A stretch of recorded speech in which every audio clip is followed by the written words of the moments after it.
activating the Snap Options dialog box, you can adjust the behavior of some Snap features. Under the Snap to Object section, you can activate the Snap Magnet.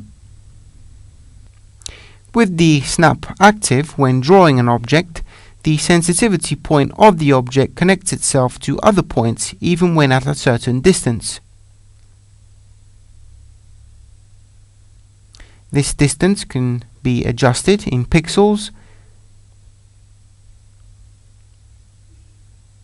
by changing the distance from the snap point from which the magnet is active and the distance from a guideline from which the magnet is always active.